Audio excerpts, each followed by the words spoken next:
The war started because of the calls that Iraq have mass destruction weapons. And following the fall of Saddam regimes, the reason was changed that they are bringing democracy to Iraq, because they couldn't manage to find any of these weapons in Iraq.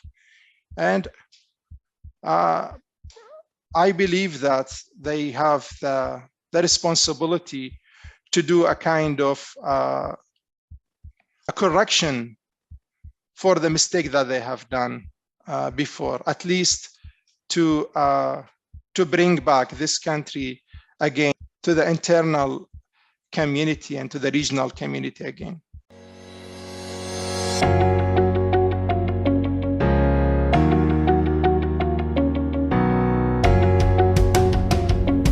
Hello, my name is Donald, and welcome to the #1 media company, WorldView. At WorldView, we explore everyone's perspectives on all things that can broaden our worldview. Today, we're talking of Haider Al-Ithawi. Haider is an Iraqi national worker for UNICEF. Before that, Haider served in different capacities with UN OCHA, the WFP, and the Iraqi Red Crescent Society as the head of Restoring Family Links and Tracing Program in cooperation with the ICRC.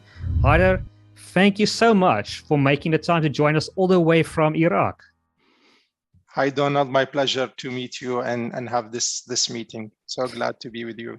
So Haider, I'm so tired, like I told you before you started this interview, I'm so tired of the experts, the political analysts, military strategists telling me what to believe the situation is in Iraq. So for history's sake, if we can take a time lapse back before the Americans, the United States invaded Iraq, what was the situation like? What was it like living under Saddam Hussein? Well, since the 1968, when Ba'ath regime took over the ruling of Iraq government, there was a enormous shift in the way of rolling the country, the management, and in line with a lot of challenges and difficulties within the neighbor countries and internal challenges among different ethnicities and also political parties in Iraq. All of these challenges popped up and reached the peak by the start of Iraq-Iran war at the 80s of the last century. That war lasted 8 years, and tens of thousands of people either were missed or were killed or become disabled due to the consequences of this conflict. And that also hindered the development cycle of the both countries.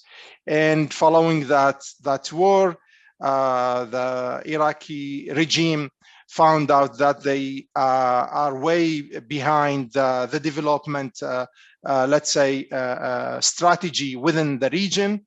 So they decided in a way or another to gain some fund to rebuild the country again by pushing on the countries, especially the Gulf countries, in a way to pay a kind of compensation for the war, and where they consider themselves they were fighting Iran on behalf of all of the regional countries. And that didn't like the whole regime in the countries and developed to the second Gulf War between Iraq and the coalition forces after invading Kuwait. That puts Iraq under sanctions and embargo for several years, and that deeply hit the structure of the education, health services, infrastructure, and even the power of the army was totally weakened by that embargo and sanctions. Although during that time the regime was a kind of dictatorship regime, but within the Middle East, similar to another regime in another countries in the Middle East, it had its own pros and cons. So there was less democracy, less freedom to speak up and to declare your opinions, but at the same time, people were safe as long as you don't be close to the regime itself or to the government system. The rate of wages was very limited. For instance, teachers and military officers, they get $3 to $4 per month. But again, the government has its own what we called public distribution system, PDS, which include 24 food items distributed by the government to all people entitled for that PDS system. So there was no that much issues about fear of lack of livelihood and fear of lack of food and so on. But again, these sanctions were very harmful and impacted a lot of sectors that affect a lot of people and push them to leave the country as refugees to Europe, to the States, or to another places. Do you generally think sanctions are worth it? Sorry, come again?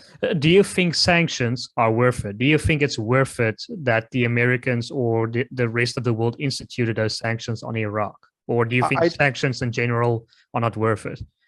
I don't think so, because mainly the main purpose of the sanctions is to undermine the power of the regime and the government, while on the ground it's totally impacted the local population themselves. And following to the statistics of the Ministry of Health and WHO, around 1 million children died because of the lack of nutrition at that era, especially the first 5 to 6 years of the sanctions. And so I've heard reports of torture that happened during Saddam Hussein's regime. For example, it wasn't uncommon that a family or a family member would all of a sudden be visited and be drawn to a torture chamber. And it's even reports that the rest of the family were forced to clap while this person was being tortured. Is there any truth to this? Well, there is a lot of reports. Some of them were published on media. Some of them were generally shared through the people by stories shared. And personally, I have heard a lot of stories about torturing within the jails and within some high security governmental entities, in a way that forced people to declare the information that maybe didn't liked from the government side. And as you mentioned, sometimes if the issue related to a family member, that might reflected on the whole family members that might be arrested or disappeared. But yet I personally haven't received a kind of solid evidences on that, because at that time a lot of information were secret. So there's no proof of this, but do you believe that most likely it happened? Yeah. Okay, so the Americans or the Western world through a coalition invaded Iraq, I believe in 2001 to 2003. What was the reception like? Was the average Iraqi citizen glad? I've heard reports that there was a line of Iraqi citizens that clapped and greeted the Americans when they arrived in places like Baghdad. Is that true? Well, before the American invasion to Iraq, let's say starting from 2001, there was a kind of radio channels been publishing news about Iraq after the conflict, Iraq after 2003, Iraq after Saddam regime, and they keep pumping a lot of information, positive information, that the situation will be changed. We are bringing you the democracy. You will be freely to move, to educate, to speak up, and there will be a lot of media channel, press, newspapers, and so on.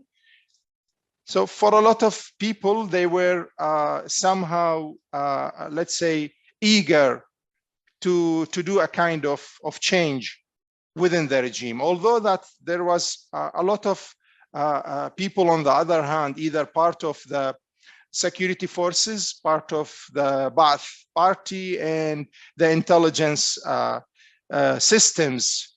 But again, there is another category of the population who are the low income categories. They were looking for any chance of change that gives them some hope in the future. But regarding this point, what has been shown on the media, actually, there was a lot of exaggeration that people receive the coalition forces by roses and claps because they were very happy of that invasion.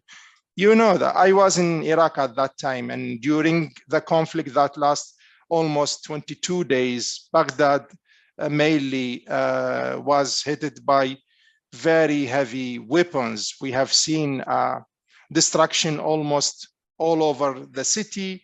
You can see the nights was totally lightened by these weapons. So a lot of people lost some of their beloved ones or lost their properties because of the conflict. So it doesn't make sense that they welcome people who were, let's say, causing thus destruction. And what's important here is also the distinction between Sunni and Shia. Can you perhaps explain to our audience why is that important? Following the invasion, there was not much important about that kind of distinction between both categories, and there was some tries from political parties who came from another countries to feed this kind of let's say, crack that might affect the social fabric of the population who lived together for 100 years without any problems, but hasn't affected that much until 2005, when there was a holy shrine. It's considered as a Shia shrine, but in general, it's a Muslim shrine, was bombed in Samarra, which is totally Sunni city. So it was considered as an impact against this holy place by a Sunni group. And the day after, I have seen maybe hundreds of people were running on the street, keep destroying either mosques, either public places that considered as a Sunni areas. And that incident sparked the dispute between both sides, and then led to a kind of ethnic conflict, which lasted for more than 2 years. But just practically, what is the difference between a Sunni and a Shia? Just for our viewers. It's a kind of historical differences, maybe more than 1,000 a year before, when there was this a kind of a conflict among who is going to take over the Khilafat of the Islamic State at that time, and there was a kind of dispute between the family of Imam Hussein, who is a son of the daughter of Prophet Muhammad, and with another, let's say, family in Levant country. So after that, for all of these years, people think that the government system shouldn't be taken in this way. It should be still within the family of the Prophet Muhammad. And then there was a kind of a historical conflict in Iraq, in Karbala city, where all of the family members of Prophet Muhammad either were killed or taken hostages to Levant. People still believe that, and every year they celebrate on this sad occasion. And whenever any kind of Sunni Shia conflict popped up, they remember this tragedy, and that developed to a conflict. And again, as I told you, among the people themselves, there was not that much conflict, but it was fed by political parties for political reasons that helped them to stay in the governmental system and gain more privileges of this type of conflict among a population. That's interesting. So you're sort of saying that most people don't really care about this. It's really just a proxy war between Saudi Arabia, that's pro-Sunni, and Iran, that's pro-Shia. Yes, somehow it's linked to that, because I can give you a solid evidence that from both categories, people even have very strong relationships. Among one tribe, you can find members are Sunni and Shia, and they married from each other for 100 years without any issues, and even sons and daughters, they even don't know whether they are Sunni or Shia until that conflict happened. And so it's only a matter of the way that they worship and follow some religious let's say practices. And so some people say that essentially ISIS is a backlash to pro-Shia forces within Iraq. That ISIS is essentially a Sunni organization funded by Saudi Arabia. Is that true? Well, if we look into the way that ISIS took over the main cities, all of these cities considered as somehow Sunni cities. And at the beginning, when ISIS took over these cities, they decided either to push some Shia minorities within these cities out of the cities from their ideology. But on the long-term impact, ISIS, what they have done in these cities, it's totally different. The people who were killed mainly from these cities, the destruction that happened, and the fight and the ideas that they share, that impacted the communities, the local communities themselves, let's say the Sunni communities mainly. So later on, people start think that it is not a kind of ethnic war. It's a kind of external agendas. I can give you an example about Mosul city, where they declared the caliphate of ISIL. At the first 2 to 3 weeks, people get a kind of a freedom because ISIS helped them to be away from some security forces who were torturing them and imposing bad behaviors because of the political, let's say, agendas and differences at that time. But later on, when ISIS decided to blow up a holy shrine of Prophet Yohanna in Mosul, a lot of people realized that those guys have a totally different agenda that was declared at the beginning. That's so interesting. So it's all talk and no action. There's no real, they just want to, they're pursuing some strange agenda, perhaps from an external side. Yeah. And at the beginning, when they say they have different agenda than Al-Qaeda members who took over these areas in 2006 and 2007, day by day, people start to realize that they have maybe worse agendas than those guys. And it's happened by forcing the minorities and like Yazidis and Christians to leave the cities under the name of Caliphate and under the name of ISIL's government. A lot of people have neighbors and friends. They used to live together in peace for a long time. And when they saw such attitudes, that totally changed the opinion of people against those guys. So Haider, you mentioned the Gazidis. I've heard some horrific stories of how they have been treated.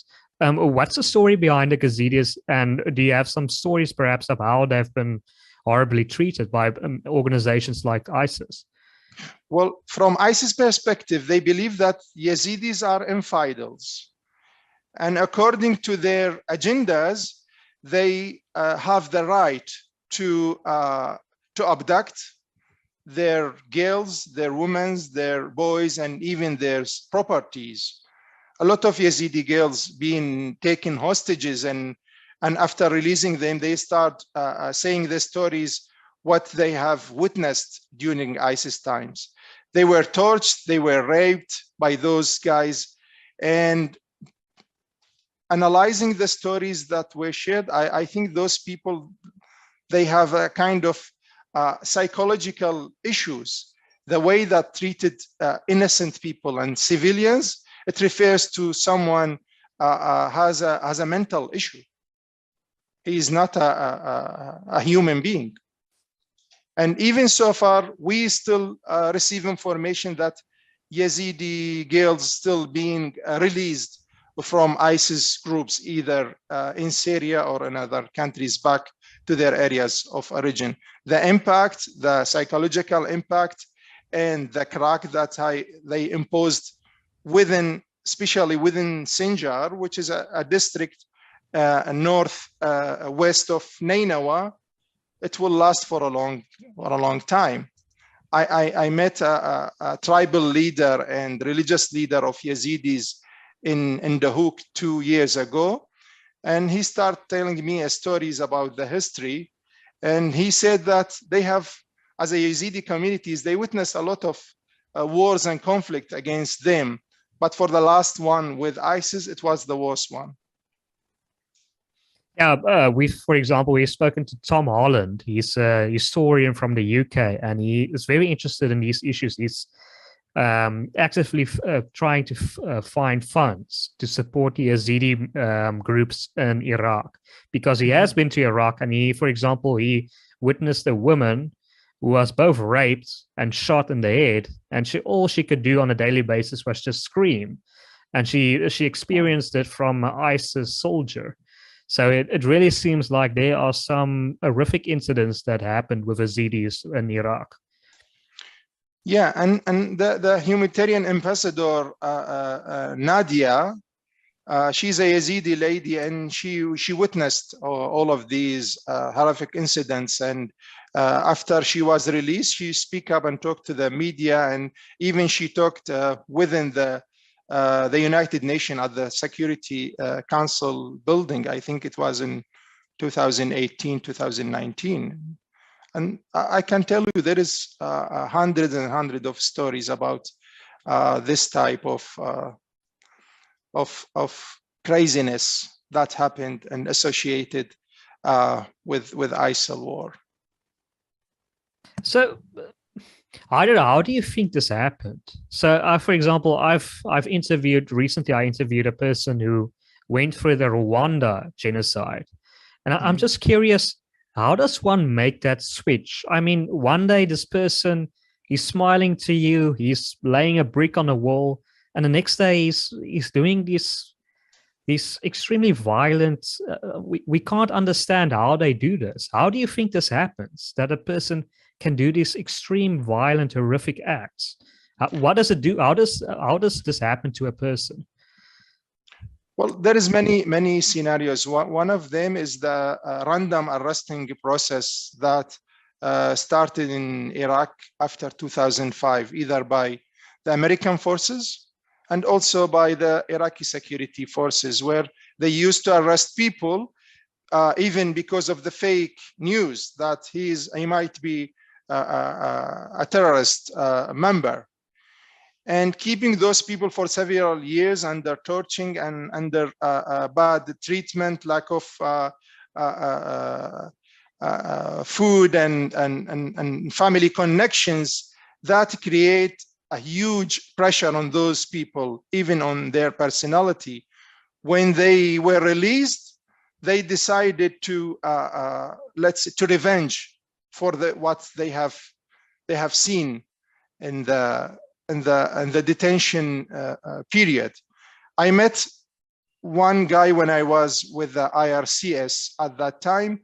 He was released after 4 years of being arrested under the coalition forces in Buka prison. It's the very famous prison place in south of Basra, between Kuwait and Basra. And he told me that I was arrested when I was 15 and he was released when he was 19. And he raised a very solid question. He said, if I am innocent, why I've been arrested for and kept for 4 years? And if I am murder or a terrorist member, why I was released? So it doesn't make any sense. And he was telling me about a lot of stories inside the detention centers. He said, we were receiving very recent published books that feeding the sectarian violence, that's feeding the terrorism and the radicalism, either of Islam or another agendas. So people, when they were released, they were a kind of well-trained to do the actions that they were received in the detention centers. And after that, a lot of military officers who were dismissed by primer decision to dismiss all of the former Iraqi army and security forces, they found out themselves in the street without any salaries, without any benefits that they used to have before. And they were very easy to be attracted by those groups' members. Do you think ISIS would have happened if the Americans did not dismiss the entire Iraqi army? I believe so. It would not have happened. There would not have been an ISIS. No, because the way that the Iraqi army who left their positions, let's say in Mosul, it happened within few hours. A lot of military forces and troops withdraw in front of 40 vehicles. And if we look to the way that those people being supported and developed from 2003 till 2013, there is a huge fund being spent on the military support and equipment and training by the coalition forces toward new Iraqi security forces. It shouldn't be defeated in this way. Mm. And I mean, obviously, and again, the way that government left these areas for 3 years, it shouldn't be like this.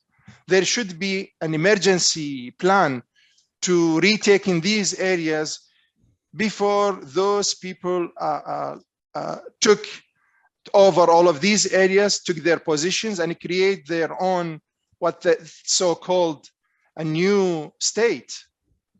Because within 3 years, a lot of people get a kind of brainwash. One of my friends who used to live in the ISIS-controlled areas, he told me that ISIS members put a huge screens in the streets and keep showing people how they torch people, how they torch the security forces if they didn't follow their instructions. On the other hand, they informed the population that if the Iraqi army took over your areas, you will be torched and you will be arrested by these forces in this way. So they keep trying to play on very sensitive topics. And I mean, obviously, the army of Saddam Hussein was obviously very big. There was a lot of people that were laid off. So I mean, that created a sort of a unemployment vacuum that had to be filled by someone. Yeah, and as I told you, when those people were dismissed, the only let's say job that they know is to be an army member, and they found themselves jobless. They have their own families, they have their own daily requirements and needs to be covered. So that's why they were, or maybe let's say some of them were easily attracted by those groups. And you gave an example, and I have seen that in areas in Kirkuk, where people keep saying that we used to live with a carpenter, with a farmer, and with the tire maintenance people. And the next day, when ISIS took over, they declared themselves like prince of a group.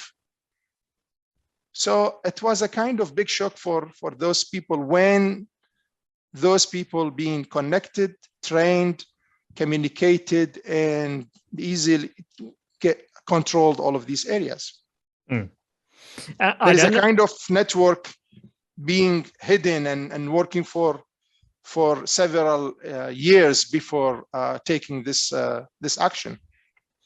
I don't know if you know who Majid Narwaz is. He's a member of parliament in the UK. He's a former radical Islamic extremist, terrorist, whatever you want to call it. And he also would agree with you that these things happen at a young age, especially when the people arrive in prison. That's when they're they're guilty before they even know it. And that's when these indoctrination happens. And that's what happened to him. So he would agree with you. The indoctrination happens at a very young age. Yeah, definitely. And there is a lot of examples on the same issue as I told you. When people were arrested, especially the young ages, they were tortured in a very bad way. And the first impression that they have when they are released is to revenge to themselves. And I remember in the media, there was someone who was totally innocent young man, and he was arrested for more than 5 years. He was tortured in very bad manner, and when he was released, he decided to have his own plan to take the officer who was in charge on torturing him, by sharing information with him that there is a terrorism group in a certain location, which was very attracting objective for him to arrest those groups. When he reached that location, I mean the officer, he found himself in a big trap, and he was killed with all of the unit that was joining him at that duty. So you can imagine the changing of the mentality from a young person, very innocent, have no any idea about the radically agendas, into a kind of leader who is deciding such tactical attacks. That's so fascinating, because I see a lot of correlations between that and the situation here in the Western Cape of South Africa with gangsterism, where young people in prison, where they find themselves in a gang and they can't get out of it because they've been like forced into this gang at a young age. But either is it true that Saddam Hussein, when he took over, that he summoned the entire parliament before him, and he handpicked people who had apparently conspired against them. And these individuals were put into a separate room, and the rest of the parliamentarians had to execute them. It's not the parliament members, but they were the Ba'ath party members who were against his policies from the beginning. And there is a kind of trial, which was a kind of fake trial, that you are against the main principle of Ba'ath party. So you are a kind of traitors. So that's why he executed those people, because he believed that those people might hinder the way that he is going to run the country in the future. And that was published either by videos and reports in many media sources. But I mean, what was different from other events that dictators would like to do is he put the guns into the hands of the party members, and he made them execute those members. He didn't call in his own executioners. He made the other party members execute them. So they were culpable in the crime that he committed. Yeah, because at that time it was a kind of either forcing those people or encouraging them to do so, because they believe that their colleagues are a kind of a nation enemies and they should be killed. And at that time, you know, Iraq and Iran, they were a kind of ongoing clashes between the both countries, and it was a kind of strong justification to find a way to convince killing those people. They were considered against the principle of the revolution and Ba'ath party. So Haider, you've lived in a very interesting country that has seen quite a few conflicts. When do you feel that you were the most unsafe? During Saddam Hussein's period, during the American occupation, or now? When did you feel like it was the most unsafe to live in Iraq, that you feared for your life the most?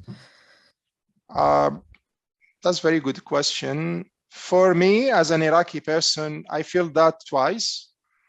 One of them in 2006 till the mid of 2007, during the peak of sectarian violence. When you leave your home, you don't know whether you are going back or not. And there was a lot of violence on the street every day. There was a lot of unknown corpse left on the streets and then being taken by either municipality or by police officer and buried in unknown graveyards and without informing their families. That was a very, let's say, difficult moment for me to think about it.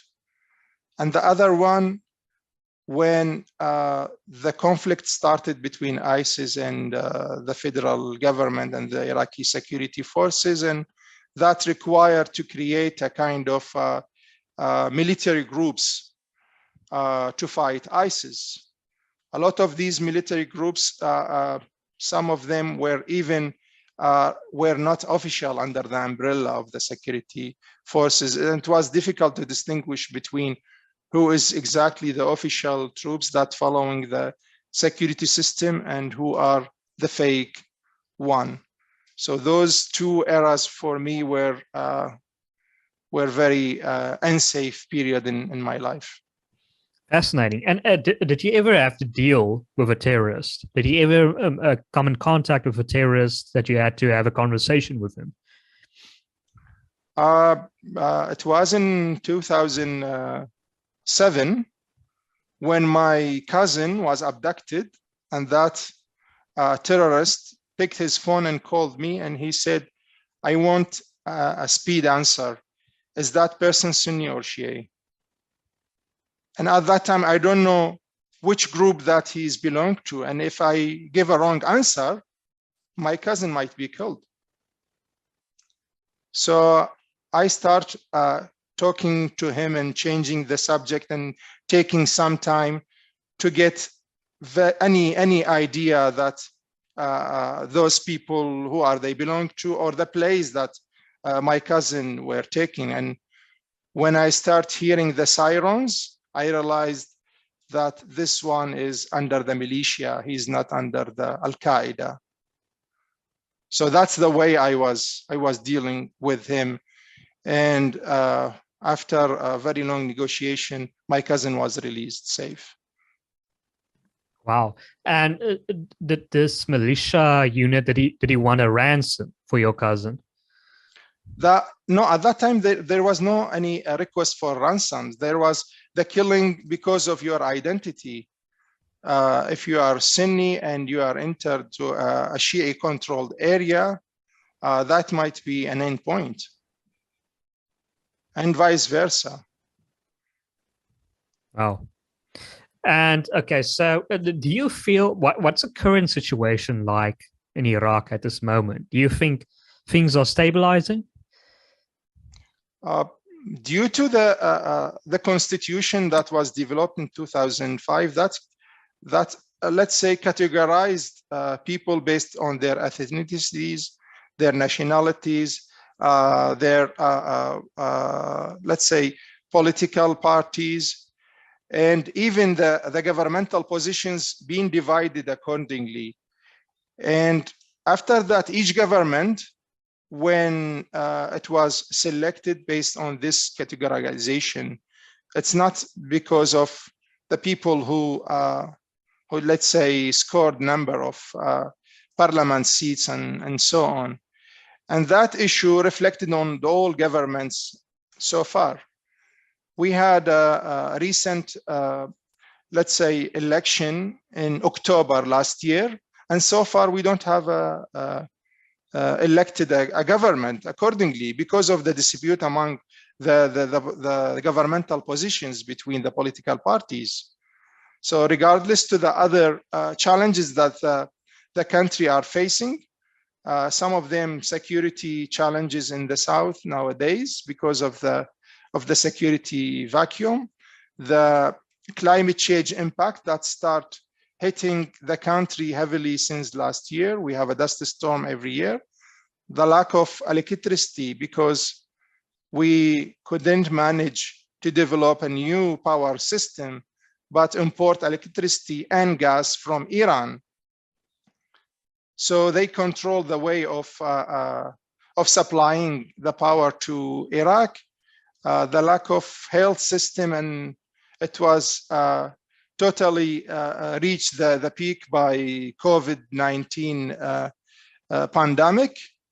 All of these challenges put aside, and the political parties still think how can they get more political seats among the government, among the ministries.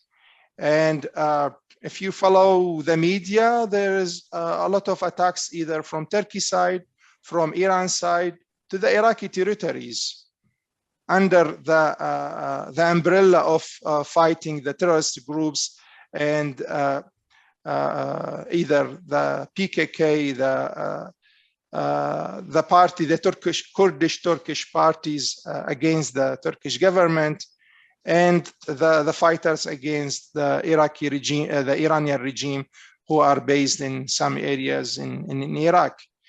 And again, the government is kept their hand without doing anything against that.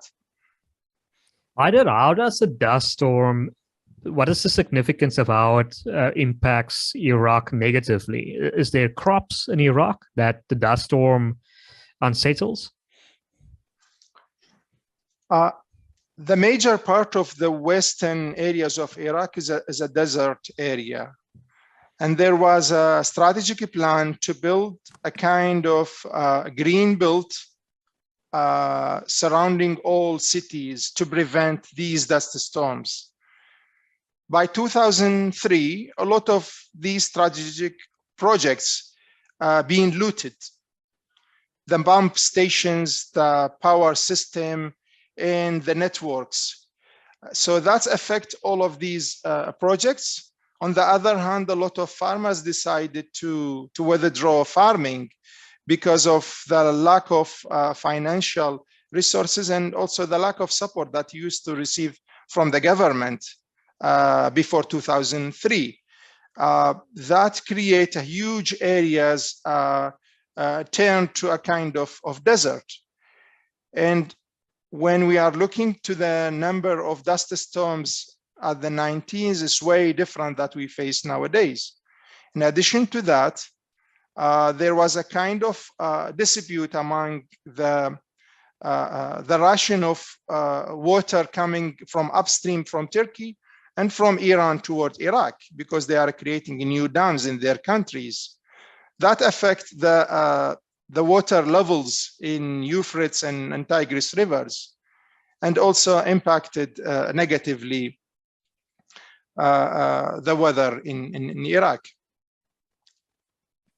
Interesting. Haider, do you think, okay, with the Turkish involvement in Iraq and with Iran's involvement in Iraq, that there's sort of an argument to be made that Iraq should be split into smaller countries? I mean, it wasn't Iraq a creation by the British?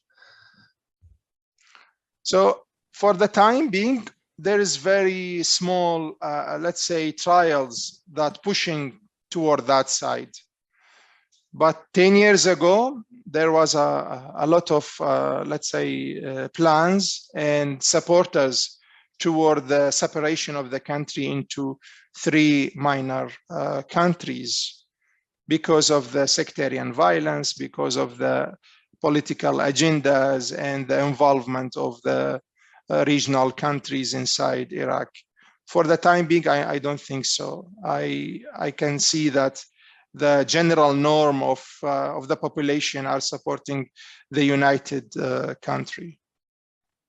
But I mean, if you wouldn't that solve the issue of foreign influence? Or do you think even if the country was split into smaller groups, Iran, Saudi Arabia, Turkey would still be somehow involved in everything? I don't think so. That might worsen the case, but I believe what will sort out the external influence is to have a strong government. Are you optimistic about the future of Iraq? According to the indicators that I have seen nowadays, I'm not optimistic in the nearest future. It might take, let's say, decades to sort out the problem, especially the consequences of 2003 turnover. And those indicators are? Sorry? Those indicators are? So there is a huge, let's say, involvement from regional powers and countries inside Iraq. There is a kind of influence of political ideas and ideologies among the top leaders down level to the governmental, let's say, staff that we have. The corruption that has happened following 2003, all of that impacted the future, let's say, development plan and stability. I can say that the Iraqi government declared the defeat of ISIS in 2017, and we are now in 2022, while there is a lot of Iraqi still living in the displacement areas on internally displacement camps, are not able to return back to their areas after 5 years of taking these areas. That means there is a huge gap required to be filled, either on security level or on the infrastructure and livelihood level. Well, Haider, this has been such an interesting conversation. I think our viewers and I have learned so much about the situation. I want to thank you so much for your time. And I want to give you one last opportunity if you want to add something or answer a question that you hoped I would ask you. Well, my pleasure to talk to you. It was very nice to have this conversation with you. And I really like your consideration to the situation in Iraq, which is somehow due to the different conflict in the world. It's out of the, let's say, the limelights of the media nowadays.